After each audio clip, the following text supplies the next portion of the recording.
It has been so moving, so uplifting to see all of these incredible, gifted, and committed members of our CBST community bring the words of our Torah and Haftarah to life. We thank you for your dedication to this tradition and your willingness to be creative, compassionate, and endlessly generous with your time and talents for us to bring the reading of sacred texts into each of our home in this new year.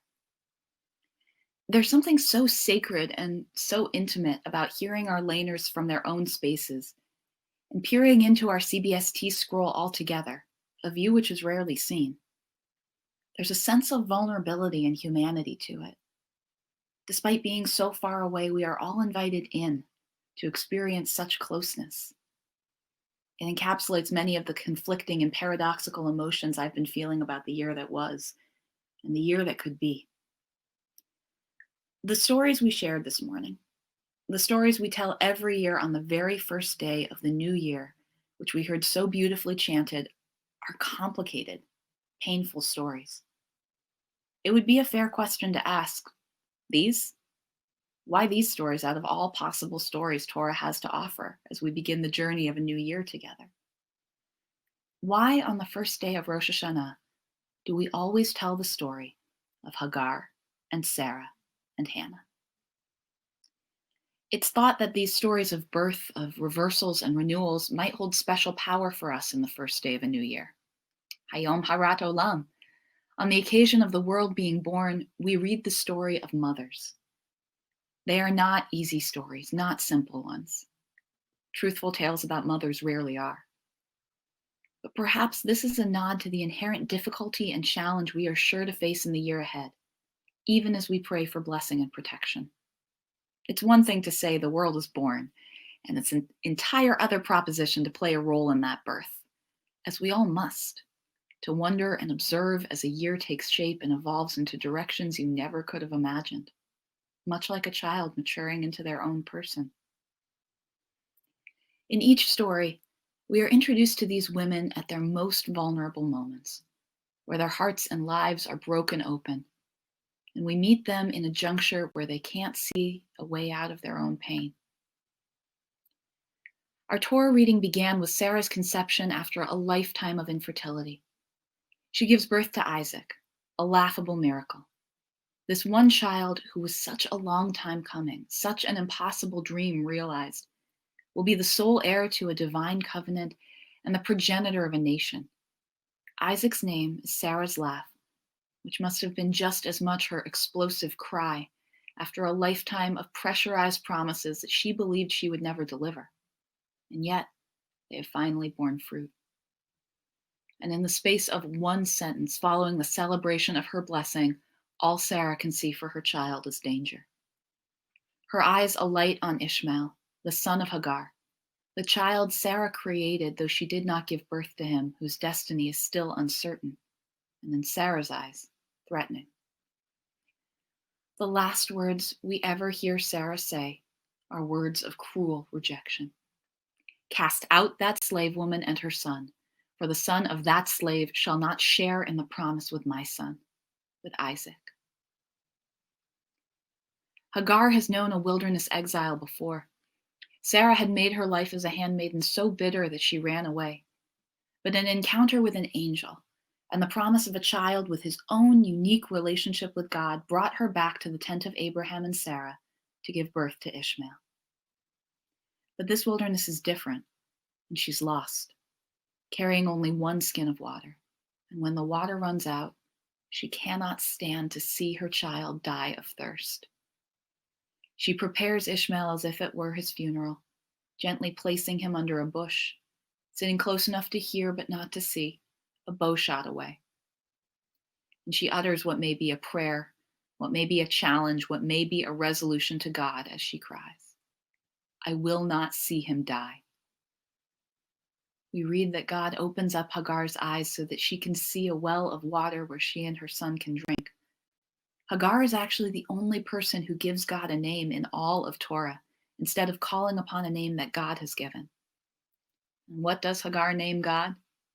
El Roi, the one who sees me. And it is through her godly vision that she is able to see a way forward for her and her son. The Black feminist theologian Dolores Williams notes that in seeing her and causing her to see, God doesn't liberate Hagar from her circumstances, but enables her to survive them. This survival theology is central in the Black church narrative, especially for women. And Hagar's story is particularly treasured as an intimate narrative of near destruction in which God gives personal direction and thereby helps her make a way out of what she thought was no way. Our Haftarah, which we heard this morning, also features a woman who calls upon God's name to see her, witness her suffering, and show her a way out of no way.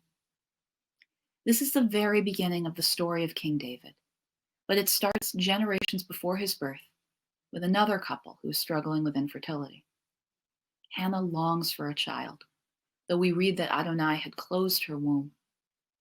She too, in a moment of pain and ultimate vulnerability, pours out her heart to God in words of prayer through her tears. O Adonai Tsevaot, if only you would look at the suffering of your servant. If only you would remember me. Don't forget your servant. And she swears a vow that if she has a son, she will give him up to God's service for all the days of his life. Hannah's prayer is radical. As a woman in Israelite society, the law doesn't give her the power to make her own vows without her husband's permission. But she acts on her own, making her own way. We read that Hannah was praying in her heart. Only her lips moved, but her voice could not be heard. A description of prayer that would match exactly the way many of us pray today and envision prayer to usually be. But this was the first time such a thing was ever done. A prayer and a promise made spontaneously, without priestly intercession, without a concrete sacrifice being offered in the moment. It was, in fact, so bizarre and unrecognizable that Eli, the temple priest, is convinced that Hannah must be drunk. But it works. It works so well that the Talmudic rabbis base our practice of how we pray silently, the Amidah, on Hannah's innovation, and we continue to do it to this day. And Hannah's prayer is answered. She has a son, Samuel. And as she promised, this precious gift that she waited years of prayers and tears for, she gives him up after only a tiny space of time to be his mother. Once Samuel is weaned, he grows up as a child of the temple cult. But that was all that Hannah had prayed for. Of all days, and on days especially featuring such communal participation, it's striking to me that across the Jewish world, we focus on stories of those who were most marginalized in biblical culture. Our Torah and Haftarah portions today all feature women as their protagonists, and women in adverse circumstances who have their primary means to power and worth in their world entirely outside of their control. Hannah and Sarah experience infertility despite their desperate longings and even divine assurances that they will have a child. Hagar, as a slave, is not allowed agency even over her own body and is given no such protection or privilege when she does give birth. Despite an immense amount of powerlessness outside of their control, Hagar, Sarah, and Hannah do exert their power in the potent ways that they can, and in many ways that people say they can't. Sarah chooses to remake her family twice for the sake of destiny, bringing Hagar into it and forcing her out of it. Hagar, who stood on the margins of the margins, manages to survive a death sentence by a woman with only a modicum more power than she has. And yet, she makes and breaks the mold. As Phyllis Tribble, perhaps the very first feminist theologian, writes, Hagar is the first person in the Bible to flee oppression, the first runaway slave, the first person who a messenger of God visits, the first woman to receive an annunciation, the only woman to receive a divine promise of descendants, the only person to name God, the first surrogate mother, the first slave to be freed, the first divorced wife, the first single parent, and the first person to weep. Hannah continues in this tradition of mold breaking by daring to make her own choices for herself and her family. Her creative force opens up a new pathway, a new connection from mortal to divine, by being the first to make an avodah shebalev, a sacrifice of the heart with silent words of prayer. Yet at the end of her story, she does make a sacrifice to God of that which is most precious to her. She, Sarah, and Hagar all make ultimate sacrifices for something that lives beyond them and their own circumstances, bleak or blessed as they may be. We might not agree with all of those choices we witness these women make in these stories. We might see them as unnecessarily selfish or selfless. But as we begin a new year, on its very first day, we are confronted with stories where these characters actively remake their worlds, and all of them are people who are denied that ability in every formal way. As I hear these stories once again this year, it's the vulnerability of these women that speaks to me in a way that it never has before. We encounter Hagar, Hannah, and Sarah in moments where they aren't perfect paragons of matriarchs. And I love the Torah for this. It rarely pulls punches and gives us perfect people in its stories. We witness these women in messy, painful, desperate states. And I have never felt closer to them any year more than this year. This year, I felt like I've been walking around with my heart outside my body. In this year of anxiety and instability and outright terror, I became a mother. I've never felt more vulnerable, and I've never been less in control of my world as I watch the fissures split around me, around my son, around my family, around the community that I love. I hated it, and I bet you did too. We are so vulnerable, we human beings. It's just how we were made. To be vulnerable means we care about something, that we will remake our world for the sake of what we love and live for, like Hannah and Hagar and Sarah.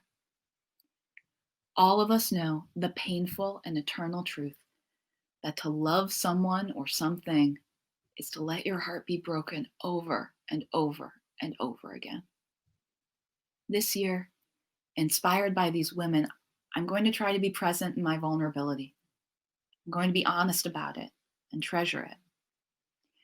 I'm going to try to put myself out there more, even when I'm scared. I'm going to try to create more instead of just doing the things that I feel good at. I'm going to try and be more tender, especially when I feel brittle and raw. I'm going to try to make more people laugh and be silly.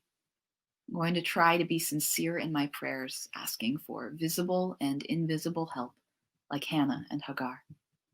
I'm going to pour my love into the things I am most scared to lose. I heard a beautiful meditation on vulnerability this week by the Irish poet David Whyte.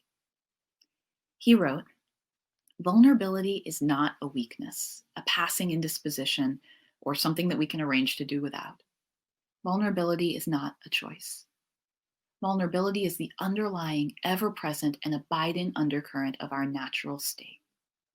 The attempt to be invulnerable is the vain attempt to become something we are not, and most especially to close off our understanding of the grief of others.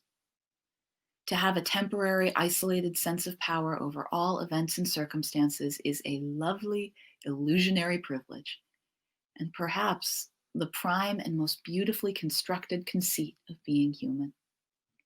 The only choice we have as we mature is how we inhabit our vulnerability, how we become larger and more courageous and more compassionate through our intimacy with disappearance. We faced a lot of disappearance this year, a lot of fear, an incalculable amount of loss, so much ancient and present grief. But we hear the stories of these courageous women as our new year is born. And this year they remind us not to close ourselves off, not to be so certain that we can't remake our destiny no matter what the world hands us. We determine how we respond to painful choices and circumstances, and how much comfort, inspiration, and generosity we derive from those choices. Let us be compassionate with our own vulnerability and extend that same compassion to others, opening up our hearts and souls instead of closing them down, even when we risk our hearts being broken. We are seen, as Hagar and Hannah and Sarah were seen. We are remembered. When we tell the stories of the year that was, and as we create the stories of the year that will be, may we write roles for ourselves that are just as imperfect, just as intimate and openly messy, just as human. May we greet this year and all the changes it's certain to bring with sweetness, with tenderness, and with blessing. Shana Tova Umetuka.